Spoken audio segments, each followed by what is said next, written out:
Okay, so by request, I'm giving my reaction to Raising Dion. I finished watching it a couple of days ago, but somebody liked how I did a little story reaction to the Joker, and they asked me, well, a couple of people asked me, do some other reviews.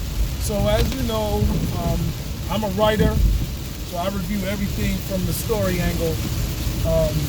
I'm a writer, independent filmmaker, novelist, comic book writer, all that stuff. I write in those different mediums. So I first heard a comment online where the dude said, you know what, Raising Dion could be just a movie, and that would have been it. And I think I was on the third episode when I read that comment, and I sort of agreed at the time, because it did feel like the second or third episode felt a little stretchy, or it was like, damn, what's going on? However, I'm a scandals. I like scandal pacing. I'm that type of person, so I like fast-paced stories, and I usually don't have time for a lot of slow drama. But that said, slow drama or patient drama does have its place. And while I was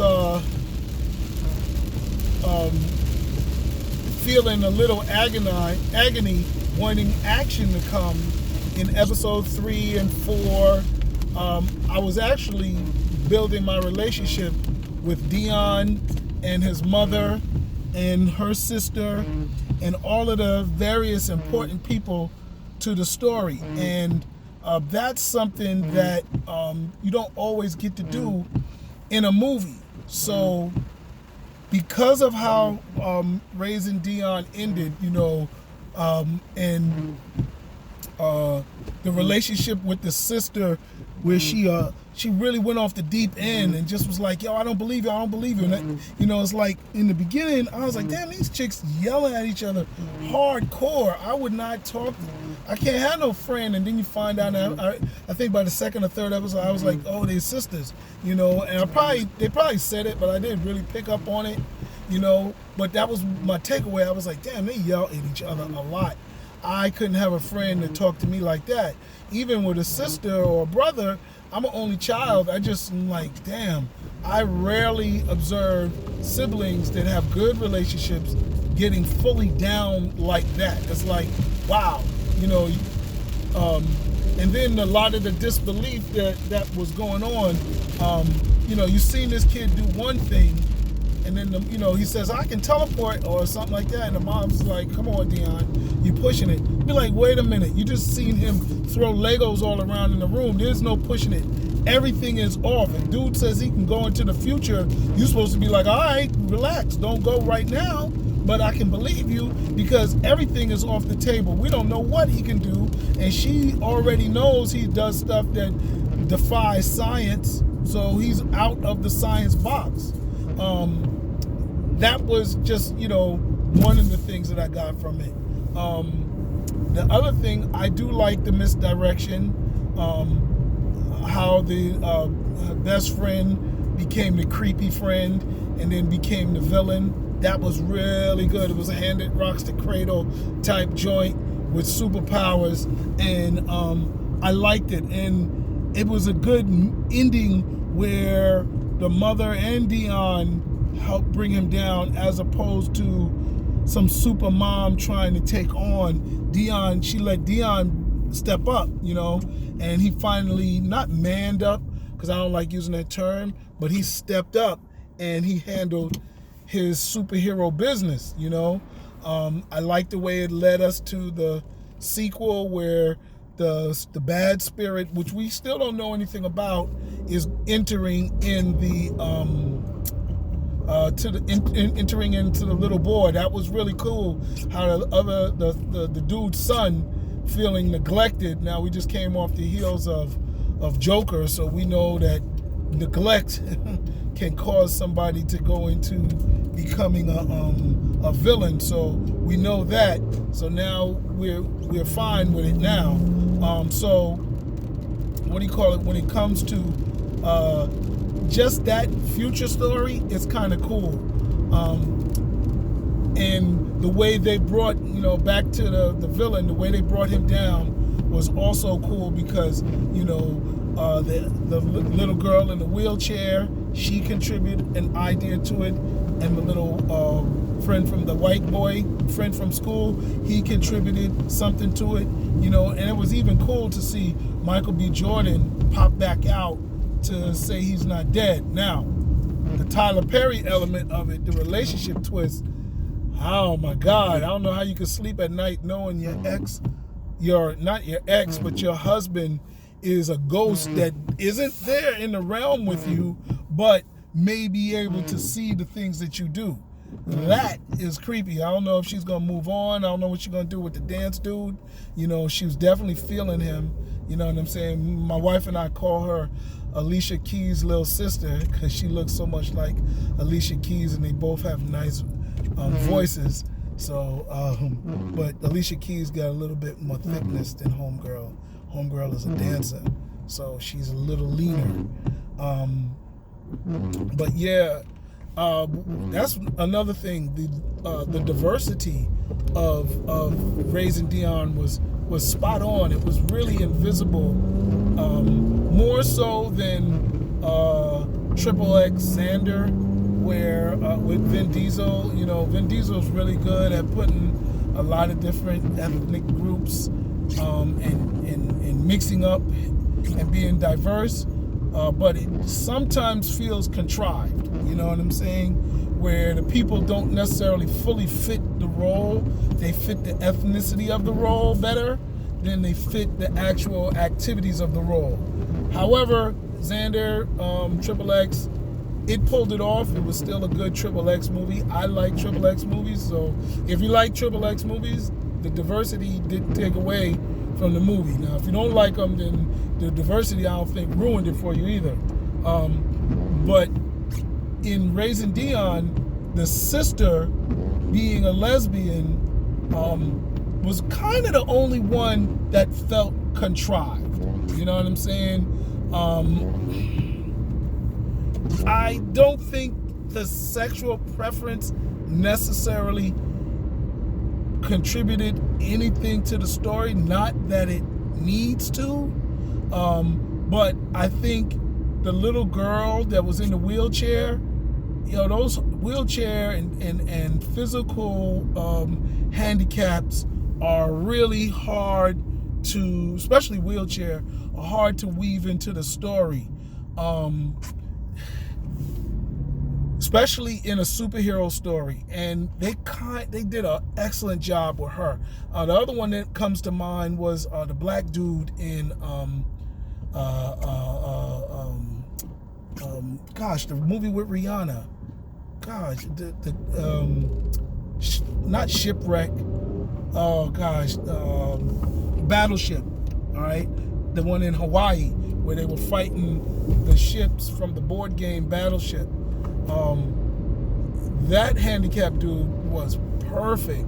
Oh, it almost was like they made him handicapped just for the movie. But he's really a wounded warrior. So shout out to my man. So, but in this one, this girl is the same way. She is really in a wheelchair. It reminds me, I think they had another girl in a wheelchair back in the 80s. I'm not sure, can't remember. But they really worked her. And then all the other forms of diversity in there was the Asian woman who was the boss of the security company.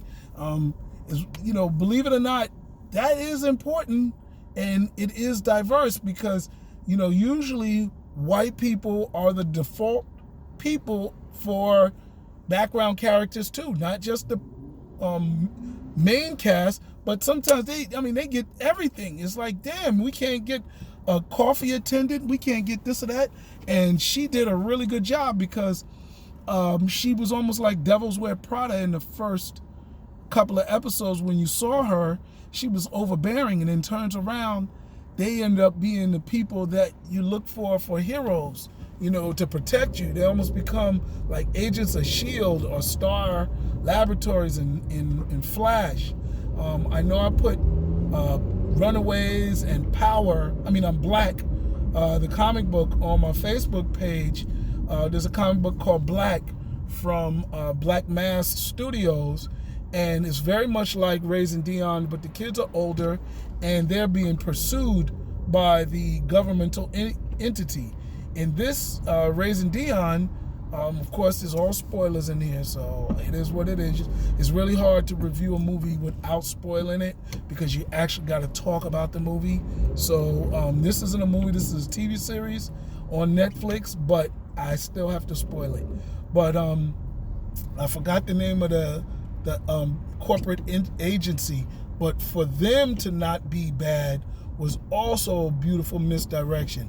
So not only did they do it with the best friend, they did it with the business too, the company.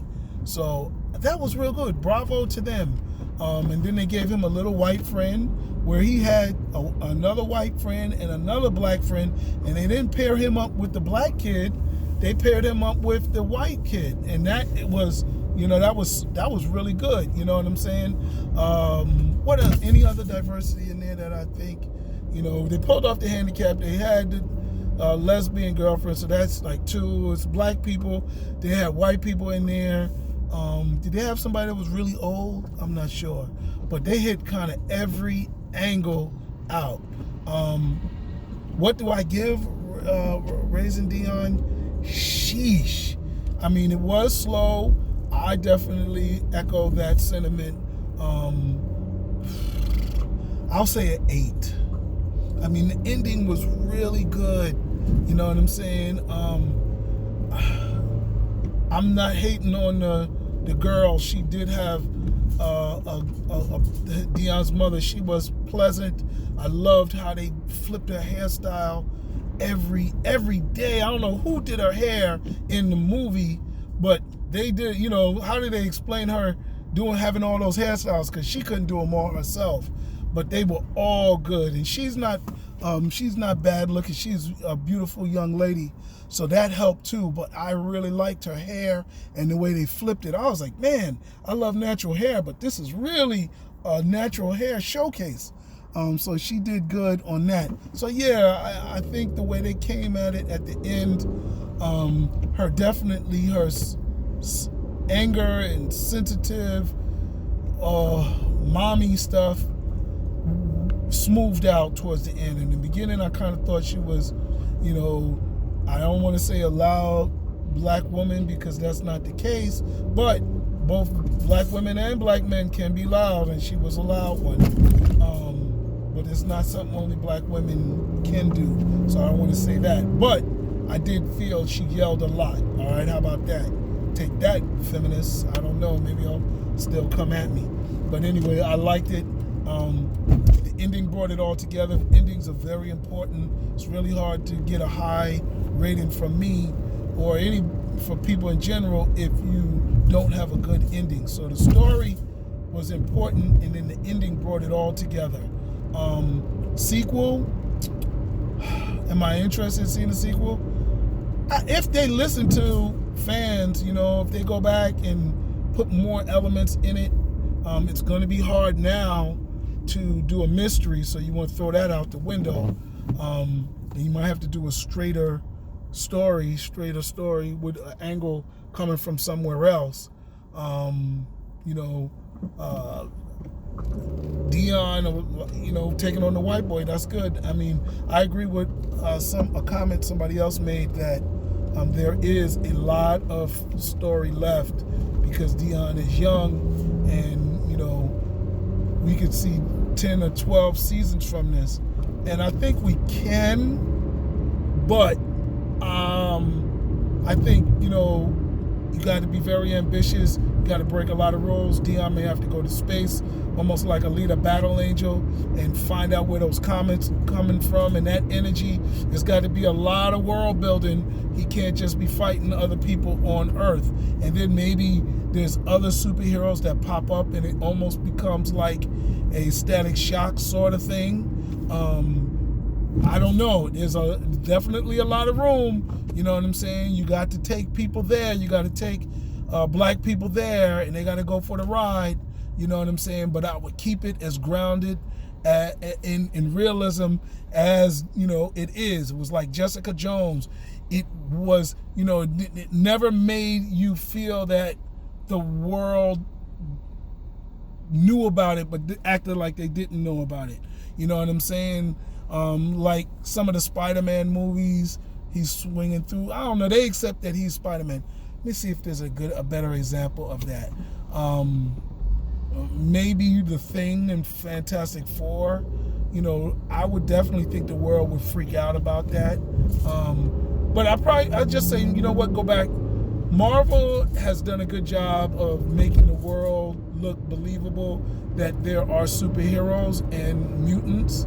So I'm not going to hate on Marvel. I think ones that did it differently was sort of the early Superman movies where you're like, come on, you know, and then some of the early Batman, they even played with it because it didn't seem like the movies were taking the superheroes seriously. So anyway, yeah, just keep it grounded, you know, in realism, science. You know, as Dion gets older, maybe he's involved in some type of NASA experiment. Who knows? If you need a good writer, I'm here. Definitely. All right. Touch base with y'all later.